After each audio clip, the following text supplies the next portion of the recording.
बिस्मिल्लाहिर्रहमानिर्रहीम। अस्सलाम वालेकुम नाजरीन, मैं हूं आपकी होस्ट तकदीर समान और आप देख रहे हैं प्रोग्राम लेट्स टॉक। आज के प्रोग्राम में हम एक अहम मौजू पर बात करेंगे जो है ऑनलाइन एजुकेशन सिस्टम और ऑनलाइन क्लासेस। जैसा कि आप सब वाकिफ़ हैं कि दुनिया पिछले कुछ अरसे से एक मोहलिक वबा की लपेट में है, जिससे पाकिस्तान और बाकी ममालिक भी शदीद मुतासिर हुए हैं। जहाँ बाकी इदारे मुतासिर हुए हैं, वहीं तालीम का इदारा भी शदीद मुतासिर हुआ है। इसी बारे में आज हम बात करेंगे। हमारे साथ मौजूद हैं यूसीपी के स्टूडेंट्स, जिनमें शमरोज़ बाबर, हसन ताहिर और हसन इजाज शामिल हैं। हम इनसे पूछेंगे कि इनका ऑनलाइन क्लासेस का एक्सपीरियंस कैसा रहा। जी शमरोज़ बाबर, कैसा रहा एक्सपीरियंस आपका? जी मेरा तो बहुत अच्छा एक्सपीरियंस था और मैं 100% सेटिस्फाइड हूँ ऑनलाइन क्लासेस की वजह से। ओके, लेकिन आपको नहीं लगता कि इसमें मतलब ये इतना इफेक्टिव नहीं है जितना फिजिकल होती है? नो, ये ज़्यादा इफेक्टिव है क्योंकि इसमें हम डिस्टेंस बैरियर हमारा एक तो कम हो जाता है, टाइम बैरियर हमारा कम हो जाता है। लेकिन जैसे देखें, अगर यूनिवर्सिटी से किसी का घर दूर है, ठीक है, तो उसको यूनिवर्सिटी पहुंचने के पहले उसको जल्दी तो उठना पड़ेगा, पहले ये इशू आ जाता है, ठीक है। फिर उसको ट्रैवलिंग में इशूज़ आते हैं। अगर क्लास उसकी 8 बजे, तो उसको ये मतलब है उसको 6 बजे उठना पड़ेगा, ठीक है। 6 बजे उठने का मतलब है कि 6 बजे उठ के फिर वो पहले प्रिपेयर हो, फिर बाद में ट्रैवलिंग में जो इश्यूज आते हैं, क्लास अगर 8 बजे, तो वो 8 बजे एग्जैक्ट टाइम पे नहीं पहुंच सकता ऑनलाइन क्लासेस, अगर फिजिकल क्लासेस में देखा जाए। लेकिन अगर ऑनलाइन क्लासेस में देखें तो आप उसमें कुछ भी नहीं है, आप बस 10-15 मिनट पहले उठें, ठीक है, अपने आप को थोड़ा बहुत प्रिपेयर करें और मोबाइल ऑन करें और नेट ऑन करें एंड आप अपनी क्लासेस अच्छे तरीके से ले सकते हैं। मतलब आप सेटिस्फाई हैं? जी मैं 100% सेटिस्फाई। हसन ताहिर और हसन इजाज, आपका कैसे एक्सपीरियंस रहा? देखें, अगर मेरी बात की जाए तो मैं तो सेटिस्फाइड नहीं हूँ इससे बिल्कुल भी, क्योंकि इन्होंने शमरोज़ ने बात की थी कि टाइम बैरियर आ जाता है, डिस्टेंस बैरियर। तो मैं इसी बात को लेके चलूँगा कि अगर आप 10-15 मिनट पहले उठ रहे हो तो उस तरह से वो पढ़ाई नहीं हो सकती। क्योंकि अगर बात की जाए जब हम यूनिवर्सिटी आते हैं फिजिकल क्लास के लिए, तो पहले हम एक पूरा डेकोरम मेंटेन होता है, पहले आप उठते हैं, उस तरह आप प्रिपेयर होते हैं। जब आप ट्रैवलिंग करते हैं तो वो एक नींद का एलिमेंट होता है, सुबह उठते हैं सबको होता है, तो वो एक नींद का एलिमेंट होता है। ट्रैवलिंग करते हैं, आते हैं, तो वो आप बंदा फ्रेश हो जाता है। जबकि ऑनलाइन क्लासेस में ऐसा नहीं होता, स्टूडेंट्स ज़्यादा से ज़्यादा 10 मिनट पहले उठ रहे होते हैं, तो ये प्रॉब्लम आती है। तो आप भी उन स्टूडेंट्स में से हैं जो ऑनलाइन क्लासेस के ड्यूरिंग सो जाते हैं? जी अल्हम्दुलिल्लाह, मैं तो ऐसा ही हूँ। क्योंकि मोस्टली मेरे साथ एक्सपीरियंस हो चुका है। रिसेंटली जैसे सरजाबी क्लास होती थी सुबह पाक स्टडीज़ की, तो मैं हिस्ट्री से बहुत चिढ़ता हूँ। तो वैसे ही होता था कि मुझे अक्सर बच्चे कह रहे थे, सर भाई उठो आपकी क्लास हो रही है, तो मेरे साथ भी बहुत सारे मिनट रहा है, मैं अक्सर सो ही रहता था। मतलब आपके अकॉर्डिंग इतना इफेक्टिव नहीं है जितना फिजिकल है? नहीं, देखो ना, जब आपको सहूलत मिल रही है एक चीज़ की तो आप सो ना। अटेंडेंस होती है, दोस्त किस लिए काम आते हैं, कॉल करते हैं, खाते हैं, अटेंडेंस लग जाती है। इसलिए मैं भी ऐसे मोस्टली था, क्योंकि रात को लेट सोने का आदी हूँ और सुबह लेट उठने का आदी हूँ, तो इसलिए मेरे साथ ऐसा लिमिट अक्सर रहा है। तो आप लोगों को कोई डिफिकल्टीज हुई हैं ऑनलाइन क्लासेस के दौरान? देखिए, डिफ़िकल्टीज़ मुझे अगर मेरी बात की जाए तो मुझे बहुत सी डिफ़िकल्टीज़ आई हैं।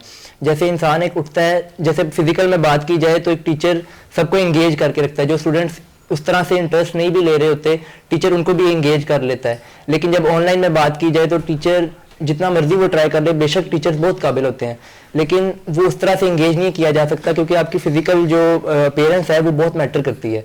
तो मेरे ख्याल से ये सबसे बड़ी मुश्किल थी कि टीचर्स इंगेज नहीं कर पा रहे थे, स्टूडेंट्स इंटरेस्ट नहीं ले रहे थे। इंगेज करने के पीछे वजह ये भी तो हो सकती है कि हमारे यहाँ टेक्नोलॉजी का उतना यूसेज नहीं है, हमारे यहाँ अवेयरनेस नहीं है। तो आपका इस बारे में क्या ख्याल है? एग्जैक्टली, टेक्नोलॉजी की इतनी अवेयरनेस नहीं है। जैसे कोरोना पेंडेमिक आई तो ऑनलाइन क्लासेस बिल्कुल, ऑनलाइन सिस्टम हमारे लिए न्यू था बिल्कुल। तो टीचर्स को भी ट्रेनिंग, अभी कोई भी सिस्टम शुरू किया जाता है तो ख्वाह वो टीचर्स हों, स्टूडेंट्स हों, उनको पहले ट्रेनिंग दी जाती है। तो एकदम से ये पूरी वबा की लपेट में आ गया हमारा खिता, तो एग्जैक्टली ट्रेनिंग नहीं दी गई थी, अभी स्टार्ट था। तो इस वजह से टीचर्स को भी यही मुश्किलात आ रही थी कि वो ठीक से ऑपरेट नहीं कर पा रहे थे, तो ये मुश्किलात आ रही थी और वो इंगेज नहीं कर पा रहे थे।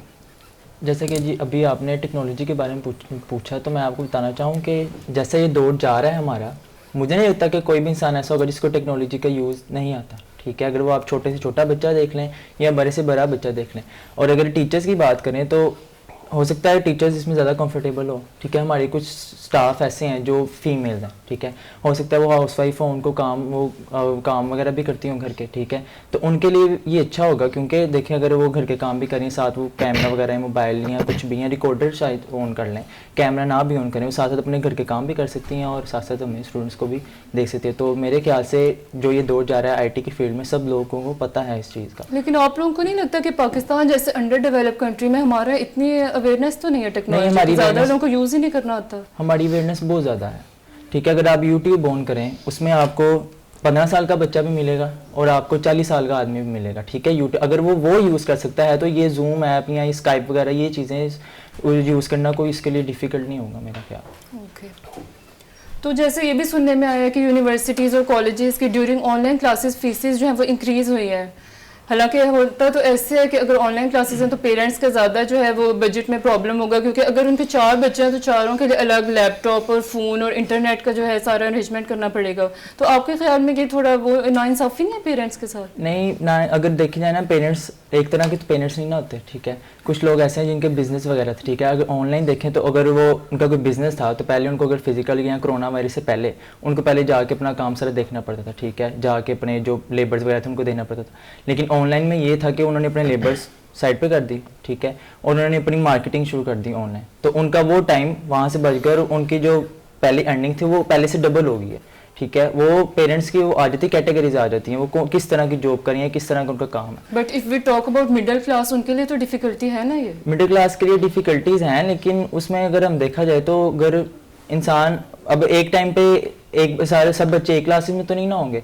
कुछ बच्चों की यूनिवर्सिटी में जाते होंगे, कुछ बच्चों की अकेडमीज वगैरह में पढ़ते होंगे, ठीक है। कॉलेजेस में तो इतनी पढ़ाई होती नहीं, तो हो सकता है कि जो सुबह टाइम यूनिवर्सिटी जाते हैं वो सुबह टाइम क्लासेस लेते होंगे, उसी लैपटॉप पे या मोबाइल पे वो शाम टाइम भी लेते होंगे, वो जो अकेडमीज वगैरह जाते हैं बच्चे। आपको इस बारे में क्या ख्याल है? देखें, जैसे शमरोज़ ने अभी बात की उसी को मैं कंटिन्यू करूंगा कि आपने बिल्कुल बात ठीक की कि मिडिल क्लास के लिए बहुत बड़ी प्रॉब्लम है और पाकिस्तान में एक बड़ी जो तादाद है वो मिडिल क्लास है। तो ऐसे अब जैसे हमारी यूनिवर्सिटी में भी आप देख लें तो बहुत से स्टूडेंट्स हैं जो बैकवर्ड एरिया से बिलोंग करते हैं, तो उन जगह पे जैसे इंटरनेट अवेलेबल नहीं है या लैपटॉप्स अवेलेबल नहीं है उनके पास, तो सबसे पहले तो उनको उसमें उनका खर्चा आएगा और वो उनके लिए एक बड़ी प्रॉब्लम है। तो मैं यही कहना चाहूँगा कि ये चीज़ मेरे ख्याल में ऑनलाइन सिस्टम इफेक्टिव नहीं है।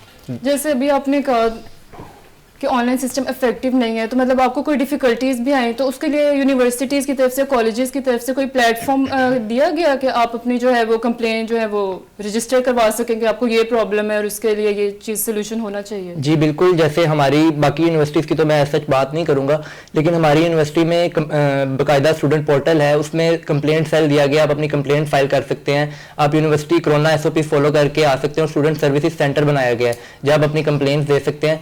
लेकिन फिर बात वही आ जाती है कि इंसान एक कंप्लेन हो तो बात करे, तो जब कुछ समझ ही नहीं आएगा तो कंप्लेन पे कंप्लेन, वो एक स्टूडेंट्स का भी मसला नहीं है, मतलब स्टूडेंट्स का भी जो प्रॉब्लम है वो है और टीचर्स का भी है। तो इसमें कसूरवार मैं किसी को भी नहीं ठहराऊंगा, लेकिन सिर्फ इतना कहना चाहूँगा कि in my opinion online classes effective नहीं है। ओके, यहाँ पे मैं एक बात करना चाहूँगा, जैसे हमने शमरोज से क्वेश्चन किया फीसिस की वजह से, इसकी तरफ से हमें गवर्नमेंट से काफ़ी पैकेजेस मिले थे, मतलब जैसे हमारे UCB में से इंस्टॉलमेंट्स का सिस्टम आया। तो शमरोज ने बिल्कुल ठीक बात की कि पेरेंट्स को होता है कि बिजनेस में भी कोरोना की वजह से इफेक्टिव हुआ। इस तरह हम स्टूडेंट्स के लिए भी गवर्नमेंट ने बहुत से गवर्नमेंट सेक्शंस के लिए तो है थे पैकेजेस, हाँ प्राइवेट सेक्टर्स के लिए उनकी अपनी ओन होती है। तो आपके ख्याल में हमें कंसीडर करना चाहिए ऑनलाइन एजुकेशन सिस्टम को? हाँ, मेरी सबसे मेजर एडवांटेज जो ऑनलाइन सिस्टम का वो ये है कि स्टूडेंट्स के जो डिग्री प्रोग्राम टाइम होता है वो बढ़ता नहीं है। मतलब अब हमने 5 साल की डिग्री है तो कोरोना के लिए ना होता ऑनलाइन सिस्टम तो हो सकता था हमारी डिग्री पे पॉज आ जाता, हम 5 साल की डिग्री जो है वो 7 साल में चली जाती, 8 साल में चली जाती। लेकिन इससे सबसे बड़ा एडवांटेज जो है वो हमें ये है कि हमारा प्रोग्राम टाइम जो है वो एक्सीड नहीं किया उसने, उसी टाइम में हमने मैनेजमेंट कर लिया और हम 5 साल का प्रोग्राम 5 साल में ही कर रहे हैं। जी नाज़रीन, जैसा कि आपने इन तीनों को ओपिनियन सुन लिया, अगर आपने ऑनलाइन क्लासेस एक्सपीरियंस किया तो आप हमें कमेंट सेक्शन में अपना एक्सपीरियंस भी शेयर कर सकते हैं। आज के शो के लिए इतना ही। अपना और अपने मुल्क का ख्याल रखिए। अल्लाह।